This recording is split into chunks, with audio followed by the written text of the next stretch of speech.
जय माता दी दोस्तों। वर्ल्ड बेस्ट मैजिक में आपका हार्दिक स्वागत है। कैसे हैं आप सब? ये बताने के लिए कमेंट बॉक्स में जय माता दी जरूर लिखें। दोस्तों, आज हम इस वीडियो में बात करेंगे माँ दुर्गा के तीसरे स्वरूप माँ चंद्रघंटा के बारे में कि माँ चंद्रघंटा की पूजा विधि क्या है। इस दिन माँ चंद्रघंटा को प्रसन्न करने के लिए किस रंग के कपड़े पहनना शुभ होता है और माता को कौन सा भोग प्रिय है, माँ को कौन सा फूल चढ़ाना है। इसके अलावा हम बात करेंगे माँ चंद्रघंटा की कथा के बारे में। साथ ही हम आपको बताएंगे नवरात्र के तीसरे दिन किए जाने वाला एक इच्छा पूर्ति उपाय, जिसे करके आप अपने मन की हर मनोकामना को पूरा कर सकते हैं। तो आइए शुरू करते हैं। दोस्तों, नवरात्र के तीसरे दिन माँ चंद्रघंटा की पूजा की जाती है। माँ चंद्रघंटा का रूप बहुत ही सौम्य है। वे आसुरी शक्तियों से रक्षा करती हैं। माँ चंद्रघंटा की आराधना करने वालों का अहंकार नष्ट होता है और उनको सौभाग्य, शांति और वैभव की प्राप्ति होती है। दोस्तों, माँ दुर्गा के तीसरे स्वरूप का नाम चंद्रघंटा है। इनके मस्तक में घंटे के आकार का अर्धचंद्र है, इसीलिए इन्हें चंद्रघंटा कहा जाता है। माँ चंद्रघंटा सिंह पर विराजती हैं। माँ चंद्रघंटा देवी का स्वरूप सोने के समान कांतिवान है। देवी माँ की 10 भुजाएं हैं और 10 हाथों में खड्ग, बाण आदि हैं और माँ चंद्रघंटा के गले में सफ़ेद फूलों की माला होती है। इनकी मुद्रा युद्ध के लिए उद्धत रहने वाली है। माँ चंद्रघंटा भक्तों के कष्टों का निवारण शीघ्र ही कर देती हैं। इनका वाहन सिंह है, अतः इनका उपासक सिंह की तरह पराक्रमी और निर्भय हो जाता है।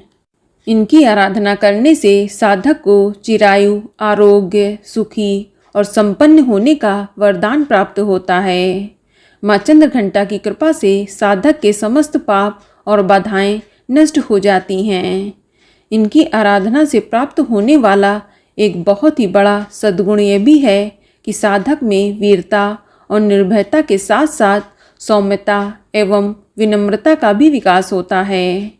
देवी चंद्रघंटा को प्रसन्न करने के लिए भक्तों को इस दिन ग्रे या भूरे रंग के कपड़े पहनने चाहिए। माँ चंद्रघंटा को अपना वाहन सिंह भी बहुत ही प्रिय है, इसीलिए गोल्डन रंग के कपड़े पहनना भी शुभ होता है। दोस्तों, इस दिन आप सुबह जल्दी उठकर स्नान आदि करके स्वच्छ वस्त्र धारण करने के बाद एक लकड़ी की चौकी पर लाल रंग का स्वच्छ वस्त्र बिछा लें। अब माँ चंद्रघंटा की फोटो या मूर्ति स्थापित कर दें। अब आप माँ को केसर और केवड़े के जल से स्नान कराएं। इसके बाद माँ को भी ग्रे या भूरे रंग के वस्त्र पहनाएं। इसके बाद अक्षत, रोली आदि अर्पित करें। इसके बाद आप माँ चंद्रघंटा को सफ़ेद कमल या पीले गुलाब की माला अर्पित करें। तत्पश्चात माँ को केसर का दूध या खीर का भोग लगाएं, धूप दीप जलाएं। इस तरह से माँ की विधिवत पूजा करें। तत्पश्चात आप माँ चंद्रघंटा के मंत्र या देवी सर्वभूतेषु माँ चंद्रघंटा रूपेण संस्थिता नमस्तस्यै नमस्तस्यै नमस्तस्यै नमो नमः का कम से कम 108 बार जाप अवश्य करें। इसके बाद आप अपनी मनोकामना माँ चंद्रघंटा से अवश्य बोलें। माँ चंद्रघंटा आपकी इच्छा अवश्य ही पूर्ण करेंगी। इसके बाद आरती करके विधिवत पूजा को संपन्न करें। दोस्तों, माँ चंद्रघंटा के घंटे की ध्वनि सदा अपने भक्तों की प्रेत बाधाओं से भी रक्षा करती है। इनका ध्यान करते ही शरणागत की रक्षा के लिए इस घंटे की ध्वनि निनादित हो उठती है। चलिए अब हम सुनते हैं माँ चंद्रघंटा की कथा, जो इस प्रकार है। माँ चंद्रघंटा असुरों के विनाश के लिए माँ दुर्गा के तीसरे रूप में अवतरित हुई हैं, जो भयंकर दैत्य सेनाओं का श्रृंगार करके देवताओं को उनका हिस्सा दिलाती हैं। देवी माँ का ये स्वरूप भक्तों को वांछित फल दिलाने वाला है। आप संपूर्ण जगत की पीड़ा का नाश करने वाली हैं, जिससे समस्त शास्त्रों का ज्ञान होता है। वह मेधा शक्ति आप ही हैं। दुर्गा भवसागर से उतारने वाले भी आप ही हैं। आपका मुख मंद मुस्कान से सुशोभित, निर्मल और पूर्ण चंद्रमा के बिंब का अनुकरण करने वाला है और उत्तम सुवर्ण की मनोहर कांति से कमनीय है। तो भी उसे देखकर महिषासुर को क्रोध हुआ और सहसा उसने उस पर प्रहार कर दिया।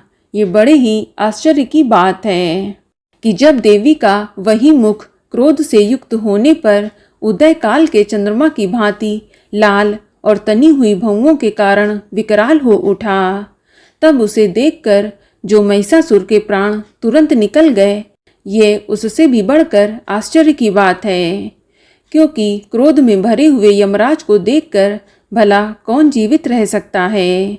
देवी आप प्रसन्न हो। परमात्मा स्वरूपा आपके प्रसन्न होने पर जगत का अभ्युदय होता है और क्रोध में भर जाने पर आप तत्काल ही कितने कुलों का सर्वनाश कर डालती हैं। ये बात अभी अनुभव में आई है, क्योंकि महिषासुर की ये विशाल सेना क्षण भर में आपके कोप से नष्ट हो गई है। कहते हैं कि देवी चंद्रघंटा ने राक्षस समूहों का श्रृंगार करने के लिए जैसे ही धनुष की टंकार को धरा व गगन में गूंजा दिया, वैसे ही माँ के वाहन सिंह ने भी दहाड़ना आरंभ कर दिया और माता फिर घंटे के शब्द से उस ध्वनि को और भी बढ़ा दिया, जिससे धनुष की टंकार, सिंह की दहाड़ और घंटे की ध्वनि से संपूर्ण दिशाएं गूंज उठीं। उस भयंकर शब्द व अपने प्रताप से वह दैत्य समूहों का श्रृंगार करके विजय हुई। चलिए अब हम जानते हैं नवरात्र के तीसरे दिन किए जाने वाला इच्छा पूर्ति उपाय। दोस्तों, कहा जाता है कि माँ चंद्रघंटा को घंटी बहुत ही पसंद होती है, तो आज के दिन माँ चंद्रघंटा के सामने प्रसन्न मन से जो भी व्यक्ति घंटी बजाता है, तो माँ उसे मनचाहा वरदान देती हैं। जो दीपक आपने माँ चंद्रघंटा के आगे प्रज्वलित किया है, उसकी ज्योति को आप लगातार बिना पलक झपकाए देखते रहना है और दीपक का ध्यान करना है। अंत में माता को भोग लगाएं और क्षमा याचना करें। साथ ही अपनी मनोकामना भी माँ को अवश्य बोलें। इससे माँ आपकी मनोकामना अवश्य ही पूर्ण करेंगी। तो बोलो माँ चंद्रघंटा की जय। तो दोस्तों, ये जानकारी आपको अच्छी लगी तो कमेंट में जय माता दी जरूर लिखें और अगर आपका कोई सवाल हो तो उसे कमेंट बॉक्स में अवश्य पूछ लें और इस वीडियो को लाइक करें, शेयर करें और साथ ही साथ चैनल को सब्सक्राइब करें। धन्यवाद।